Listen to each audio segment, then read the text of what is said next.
Builders could be banned from selling new homes as leasehold properties under plans put forward by the government. This is something we have discussed previously on this programme. We have. It's been building ahead of steam a little bit. We talked about Nationwide not offering mortgages on houses, on these new houses that had certain terms around the leasehold with them. So there are a couple of types of property people are very familiar with, leasehold and freehold. And where freehold, you own the building and the ground, it's on outright. With a leasehold, you don't own the land. You pay a ground rent quite often to the person that does. Lots of older properties, there's not been so much of a problem. The lease is very long, ground rent's low. But more recently, with new build homes in recent years, the ground rents have been growing rapidly, and also in the small print of contracts have the potential to grow even quicker as the decades go by. So that's caused a lot of problems for people, either with the costs going up, but also the long-term prospect of their costs going up.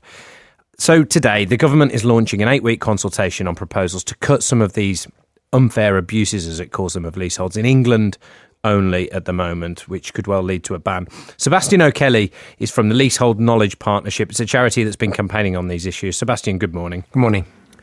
What are the worst examples that you've seen of people signing up to these contracts? Because it is in the small print. What have then been the consequences of that? Well, I think the worst example is the leases of Taylor Wimpey with doubling ground rents in the clauses, and that is why the company has set aside £130 million to put that matter right. Other companies have been doing the same thing, and I think I'll name them. But the consequence of this is that 100,000 houses and flats are unsellable at the moment. It's not just Nationwide that won't lend on this.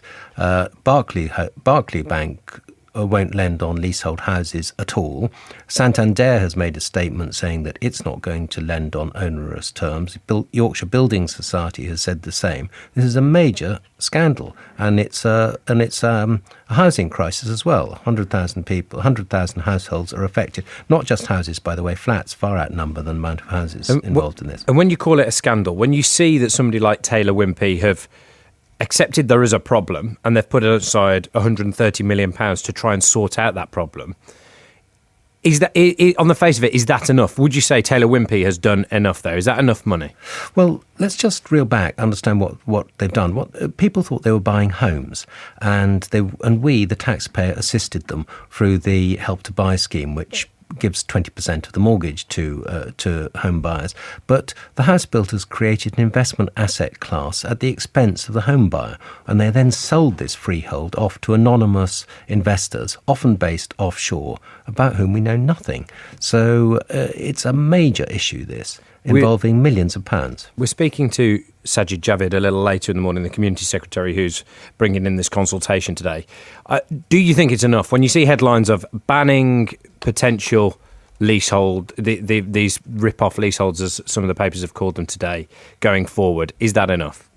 Well, the question I would ask Sajid Javid is, what about leasehold flats? Because there are thousands of leasehold flats with doubling ground rents, very onerous ground rent terms, and these flats can't be sold. I'm contacted every day by people who say either that they can't sell their property, or the buyer was about to complete and then the mortgage was pulled. This stuff was in the small print, wasn't it, Sebastian? It's there. It was there for people. Yes, but let's just have a bit of sympathy, or let me put the counter argument.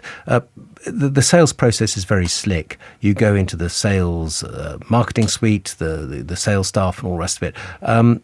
It is very difficult to break out of that, especially if you're buying with a Help to Buy scheme, because that's another layer of bureaucracy. So the pressure and incentives on buyers to use the developer-recommended solicitor, the developer-recommended valuer, the developer-recommended mortgage advisor, and get the deal done. To get out of that loop is really difficult. That's the problem. Sebastian, thank you very much. Sebastian O'Kelly there, who is from the charity that's been campaigning on those leaseholder issues. So we'll be talking a little more about that in an hour's time.